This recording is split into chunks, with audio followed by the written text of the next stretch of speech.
Excellent. ఒక్కసారి కూడా రైతుల వద్దకు వెళ్లి ధాన్యం కొనుగోలుపై మాట్లాడే సమయం లేని రేవంత్ రెడ్డి అందాల బామల్ని చూడ్డానికి 5 సార్లు వెళ్లిన దుస్థితి ఏంటి అంటూ మాజీ మంత్రి హరీష్ రావు మండిపడ్డారు.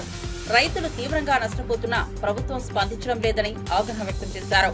కాంగ్రెస్ నేతల వినోదాల కోసం 250 కోట్లు ఖర్చు చేసి అందాల పోటీలు పెట్టారని, అందులో పాల్గొన్న ఇంగ్లాండ్ కంటెస్టెంట్స్ రేవంత్ వద్ద ఉండే వ్యక్తుల వేధింపులు తట్టుకోలేక పోటీని మధ్యలోనే వదిలి దేశానికి వెళ్లిపోయిందన్న విషయం రాష్ట్రానికి మచ్చ తెచ్చేలా ఉందన్నారు. జనము జీలు విత్తనాలు కూడా సరఫరా చేయలేని చాతగాని దద్దమ్మ ప్రభుత్వం రేవంత్ రెడ్డి ప్రభుత్వం. ఏమైనా మాట్లాడితే పైసలు లేవంట. మరి అందాల పోటీలకి అడిగెలిచిన పైసలు 200 కోట్లు ఖర్చు పెట్టి అందాల పోటీలు పెట్టాం. అందాల పోటీలతోని ఎవరికన్నా కడుపు నింపుతారా? ఇప్పటికున్నాయి వాట్లు. అందాల పోటీలతో ఎవరికైనా అనాపైసా సాయం జరిగిందా? వాళ్ళు ఒక ఆమె బ్రిటిష్ ఆమె, బ్రిటన్ ఆమె, ఇంగ్లాండ్ ఆమె చెప్పిపోయింది. ఆ అందాల పోటీలో ఈ రేవంత్ రెడ్డి చుట్టూ ఉండే 2 దోస్తులు అంట, రేవంత్ రెడ్డికి బాగా సన్నిహితంగా ఉండే 2 ఆమెతోని అనుచితంగా ప్రవర్తిస్తే, ఆమెను ఇబ్బంది పెడితే ఆమె తమ దేశానికి పారిపోయింది. రేవంత్ రెడ్డి దోస్తులు ఆమెను ఇబ్బంది పెట్టిండ్రు అందాల పోటీలకు వచ్చిన వాళ్ళు. అయ్యా రేవంత్ రెడ్డి, నువ్వు అందాల పోటీలు ఒలగబెట్టినావు. నీ కాంగ్రెస్ పార్టీ నాయకులు నువ్వు ఈ విందులు వినోదాల కోసం అందాల పోటీలా? నేను అడుగుతున్నా రేవంత్ రెడ్డి, అందాల పోటీకి 5 సార్లు పోయింది, 5 సార్లు పోయింది. అందాల పోటీలను చూడడానికి 5 సార్లు పోయిన అందాల భావాలను చూడడానికి ఒక్కసారి ఒక మార్కెట్ యార్డ్కి వచ్చి వడ్లెందుకు కొట్టలేవని చూస్తేందుకు నీకు టైం దొరకలేదా? ఇక జనము జీలుగు విత్తనాలు ఎందుకు దొరకలేవని అడగనీకి నీకు టైం దొరకలేదా? 5 సార్లు పోయింది అందాల పోటీలకు. అంత టైం దొరికిందా ముఖ్యమంత్రికి? ఇక వేరే పని లేదా నీకు? నీ దోస్తులు నీ చుట్టుండే కాంగ్రెస్ నాయకులేమో పాపం విదేశాల నుంచి వచ్చిన మహిళల పట్ల అనుచితంగా ప్రవర్తించి ఈ దేశ గౌరవాన్ని, ఈ రాష్ట్ర గౌరవాన్ని దెబ్బతీసిండ్రు ఇవాళ కాంగ్రెస్ పార్టీ నాయకులు.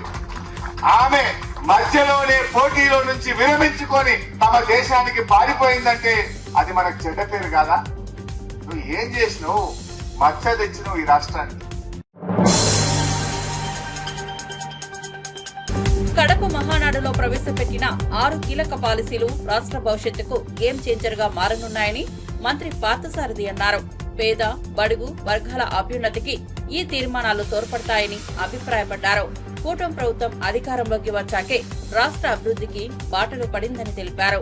అమరావతి, పోలవరం పనులు వేగంగా సాగుతున్నాయంటూ ముఖ్యమంత్రి రాయలసీమ అభివృద్ధికి బనకచర్ల ప్రాజెక్టుకు రూపకల్పన చేస్తున్నారని గుర్తు చేశారు. రాష్ట్ర అభివృద్ధికి అవరోధంగా వ్యవహరిస్తున్న ప్రతిపక్షం రెచ్చగొట్టే చర్యలే చేస్తోందని ధ్వజమెత్తారు. ఈ రాష్ట్రాన్ని ఏ విధంగా ముందుకు తీసుకెళ్లాలని అనేక ఆలోచన చేస్తారని చెప్పేసి మనం చేస్తాం. అమరావతి ఏదైతే రాజధాని పూర్తిగా కుడబొడిచారో గత ప్రభుత్వం, దాన్ని పట్టాలెక్కించారు. ఎప్పటికి పూర్తవుతుందో చెప్పలేను అనే పరిస్థితి నుంచి 2027 డిసెంబర్ కల్లా మేము పోలవరం ద్వారా నీళ్ళు ఇస్తామనే పరిస్థితికి తీసుకొచ్చి దాన్ని పట్టాలెక్కించారు. వృధాగా గోదావరి సముద్రంలో కలిసిపోతున్న గోదావరి నీళ్లు ఎవరికి ఇబ్బంది లేకుండా, ఏ రాష్ట్రానికి ఇబ్బంది లేకోకుండా ఆ నీటిని వినియోగించుకొని మొత్తం రాయలసీమని సస్యశ్యామలు చేయాలనే ఆలోచన చేయటం మంచి ఇదని చెప్పేసి నేను ఆలోచిస్తున్నాను. నెల్లూరు పట్టణాలకు కూడా మేలు జరిగే విధంగా అనేక హైవేస్ ని కనెక్ట్ చేయటం, వీటన్నిటి ద్వారా కూడా రాష్ట్రం జిఎస్డిపి ఏదైతే ఉందో అది పెరిగి అందరికీ కూడా మేలు జరుగుతుందని చెప్పేసి మనం చేస్తాం. పశ్చిమ బెంగాల్ సీఎం మమతా బెనర్జీ ముస్లిం ఓటు బ్యాంకు కోసం ఆపరేషన్ సింధూర్ వక్ఫ్ సవరణ చట్టాన్ని వ్యతిరేకిస్తున్నారని కేంద్ర హోంశాఖ మంత్రి అమిత్ షా ఆరోపించారు. బెంగాల్ పర్యటనలో భాగంగా రాజర్ఘాట్ లో సెంట్రల్ ఫోరెన్సిక్ ల్యాబ్ ను ప్రారంభించిన అనంతరం కోల్కతాలో జరిగిన బీజేపీ కార్యకర్తల సమావేశంలో ఆయన మాట్లాడారు. ముషీదాబాద్ అల్లర్ల వెనుక టీఎంసీ నేతల హస్తం ఉందని, బీఎస్ఎఫ్ బలగాలను పంపే ప్రయత్నాన్ని దీదీ సర్కార్ అడ్డుకుందని విమర్శించారు.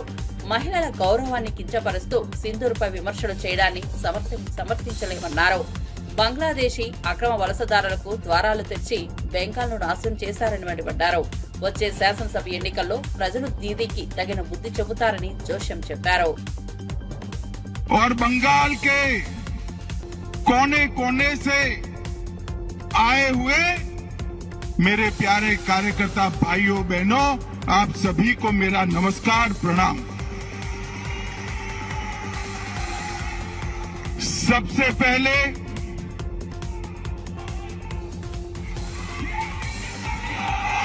अरे अब सुनो भाई सुनो, जिंदाबाद जरूर करना है। 26 में हमारे मुख्यमंत्री की शपथ के बाद करना है। भाइयों बहनों, सबसे पहले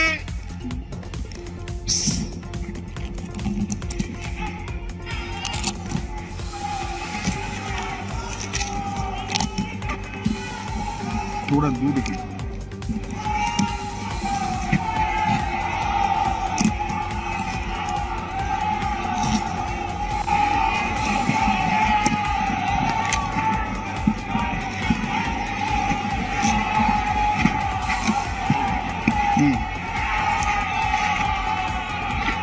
भाइयों बहनों, सबसे पहले मैं श्री कालीघाट मंदिर, श्री 108 करुणामयी काली माता मंदिर और दक्षिणेश्वर काली मंदिर को प्रणाम कर मेरी बात की शुरुआत करना चाहता हूं।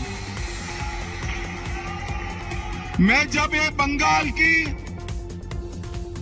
वीर भूमि पर, संस्कार भूमि पर आया हूं, तब कवि गुरु टैगोर जी,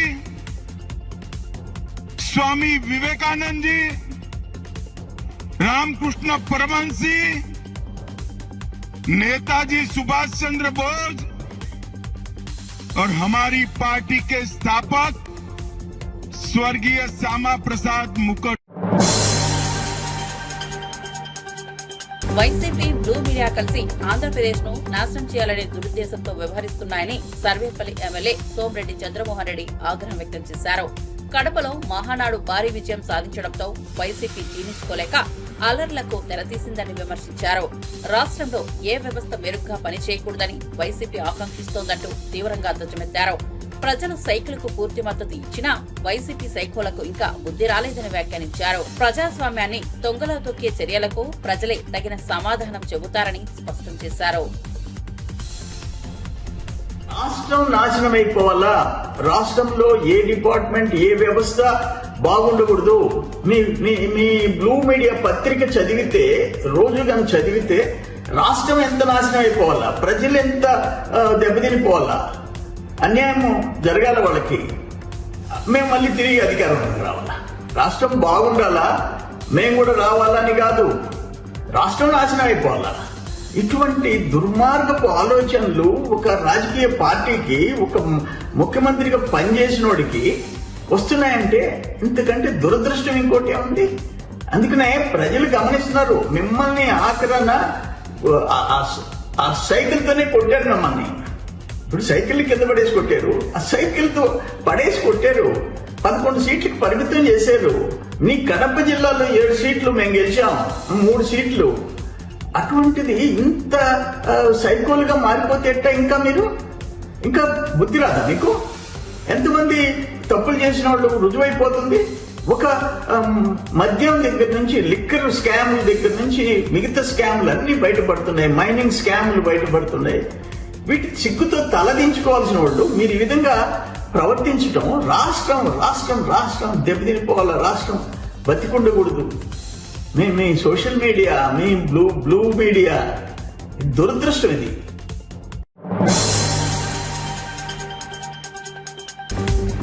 ఆపరేషన్ సింధూర్ సమయంలో యుద్ధ విమానాలు కోల్పోయిన విషయాన్ని సైన్యం ధృవీకరించడంతో మోదీ సర్కార్పై కాంగ్రెస్ తీవ్ర స్థాయిలో విరుచుకుపడింది.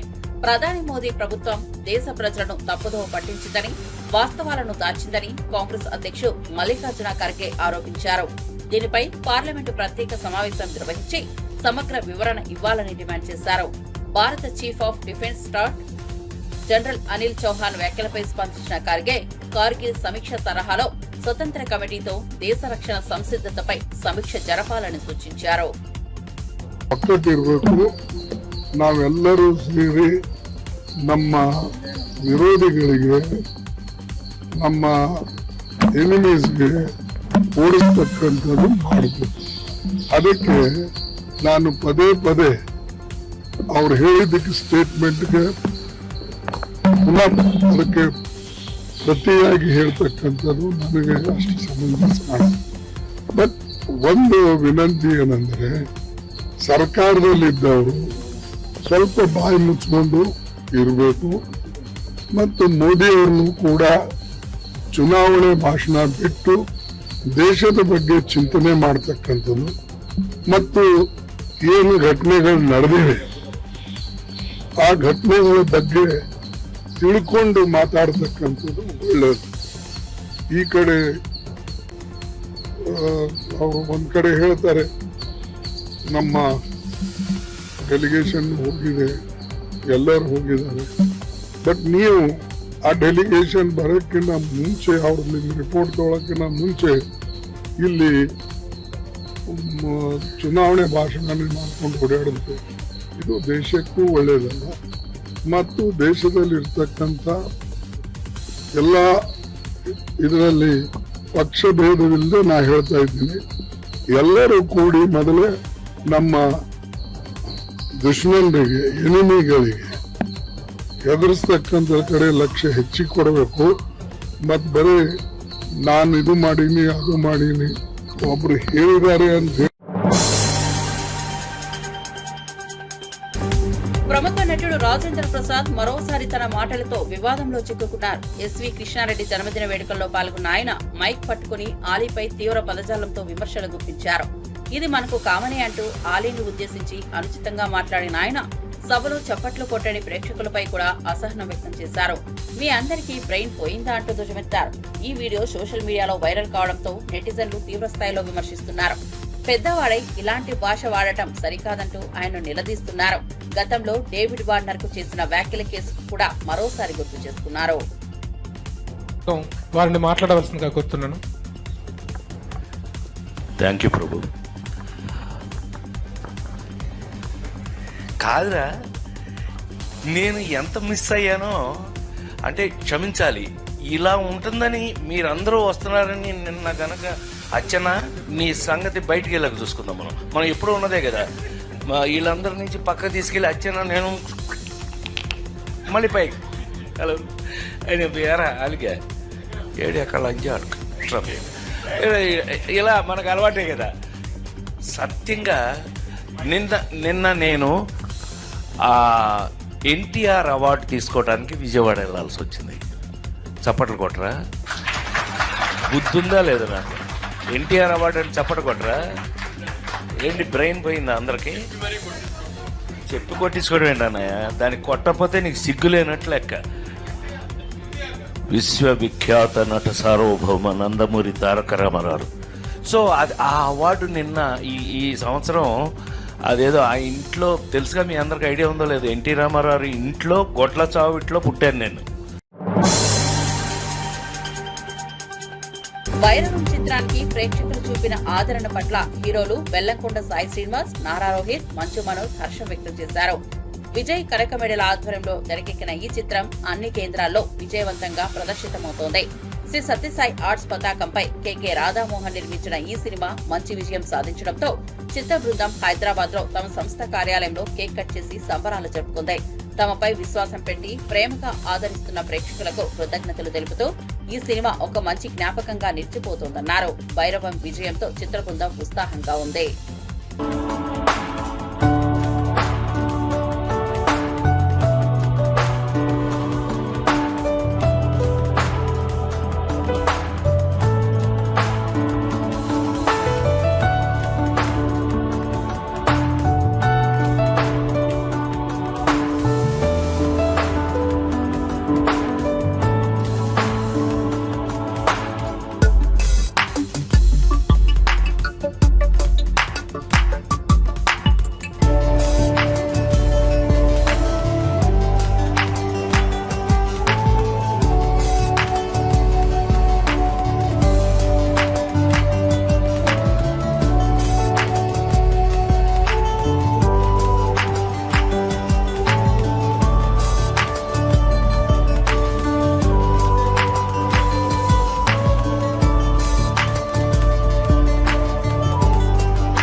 సీతారామచంద్ర స్వామి ఆలయంలో భక్తుల రద్దీ పెరిగింది. తెల్లవారుజాము నుంచే భక్తులు క్యూ లైన్ లో బారులు తీరారు.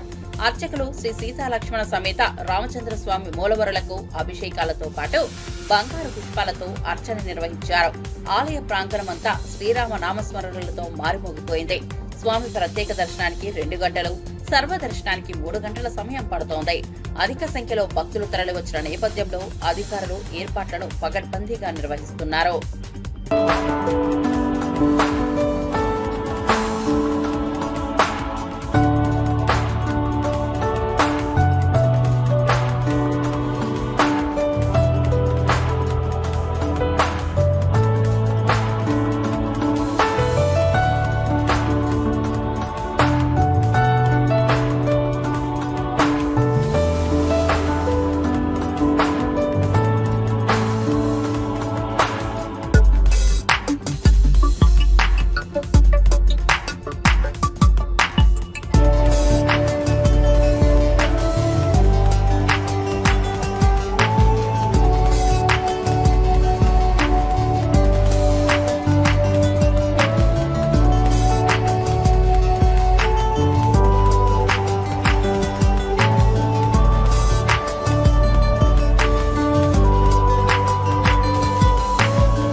శ్రీ లక్ష్మీనరసింహస్వామి ఆలయంలో భక్తుల రద్దీ అధికంగా కనిపిస్తోంది. తెల్లవారుజాము నుంచే భక్తులు క్యూ లైన్లలో బారులు తీరారు. ఉచిత దర్శనానికి 3 గంటలు, ప్రత్యేక దర్శనానికి 1.5 గంటల సమయం పడుతోంది. ఆలయ పరిసర ప్రాంతాలు భక్తుల రాకతో కిటకిటలాడుతున్నాయి. ప్రసాద విక్రయాల, సత్యనారాయణ స్వామి వ్రత మండపం, కారు పార్కింగ్, బస్టాండ్ ప్రాంతాల్లో సందడి నెలకొంది. దేవస్థానం అధికారులు భక్తుల కోసం అవసరమైన ఏర్పాట్లు పకడ్బందీగా చేపట్టారు.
గోదావరి డెల్టాలో ఖరీఫ్ పంట కోసం ముందుగానే నీటిని విడుదల చేశారు. తూర్పు గోదావరి జిల్లా ధవళేశ్వరం బ్యారేజీ నుంచి పశ్చిమ, మధ్య, తూర్పు డెల్టా హెడ్ వర్క్స్ వద్ద గేట్లు ఎత్తి 3 ప్రధాన కాలువలకు సాగునీటిని వదిలారు. అధికారులు, సాగునీటి సంఘం చైర్మన్లు ప్రత్యేక పూజలు నిర్వహించి నీటి విడుదలకు శ్రీకారం చుట్టారు. ముందస్తు నీటి విడుదలతో కాలువలు జలకల సంతరించుకుని రైతుల్లో ఆనందాన్ని నింపాయి. అక్టోబర్లో తుఫానుల ప్రభావం వల్ల పంటలకు నష్టం జరగకుండా ఉండేందుకు ముందుగానే సాగునీటిని అందిస్తున్నామని అధికారులు తెలిపారు.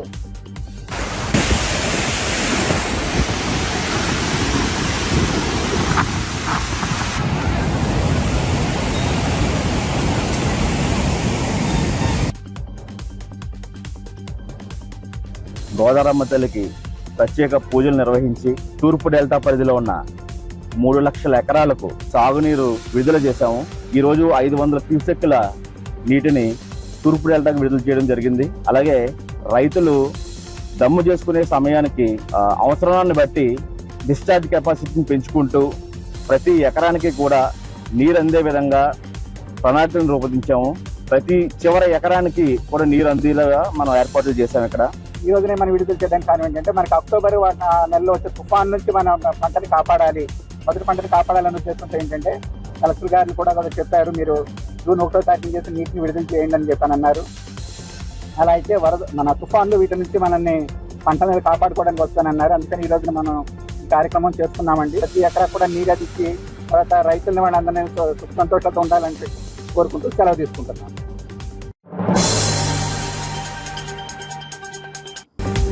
అమరావతిని పూర్తిగా అణచేయడమే జగన్ ధ్యేయమని బీజేపీ నేతలు ఆగ్రహం వ్యక్తం చేశారు. వర్షాలతో రాజధాని నీట మునిగిందంటూ వైసీపీ కావాలని దుష్ప్రచారం చేస్తోందని ధ్వజమెత్తారు. అమరావతిని అంతరించాలనే కుట్ర పూరితంగా వైఖరిని అనుసరిస్తున్నారని విమర్శించారు.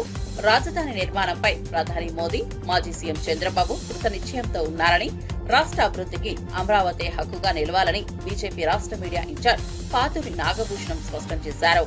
రాజధాని విషయంలో ప్రజల ఆశలను తుడిచిపెట్టే ప్రయత్నాలు వర్షంతో ముంచెత్తే ప్రయత్నాలే అని బీజేపీ నేతలు మండిపడ్డారు. అమరావతి అభివృద్ధి కోసం కంకణం కట్టుకున్నటువంటి వ్యక్తులు ప్రధానమంత్రి నరేంద్ర మోడీ గారు, ముఖ్యమంత్రి చంద్రబాబు నాయుడు గారు. అమరావతిని అంతం చేయడమే ధ్యేయంగా పెట్టుకున్న వ్యక్తి జగన్మోహన్ రెడ్డి. ఆంధ్రులకు ఒక మంచి గ్రీన్ ఫీల్డ్ రాజధాని ఇవ్వాలనేదే మోడీ గారు, చంద్రబాబు నాయుడు గారి ఉద్దేశం. వైసీపీ ఆల్రెడీ వాళ్ళు 11 సీట్లతో ఏ విధంగా సర్దుకున్నారో ఈ అమరావతిని ఏదో విధంగా ప్రతిరోజు కూడా నేను వస్తాను, మీ సంగతి చూస్తాను అని మాట్లాడుతూ ఉన్నాడు. ఆయన వచ్చేది లేదు, ఆయన చూసేది లేదు. ఒక్క 5 సంవత్సరాలకే జనాలు భయపడి పారిపోయే పరిస్థితి. డెవలప్మెంట్ అనేది జీరో. నాకు కావాల్సిందల్లా ఏంటి అంటే అవినీతి సొమ్ముతో బంగళాలు కట్టుకోవటం అనేదే జగన్మోహన్ రెడ్డి ఉద్దేశం.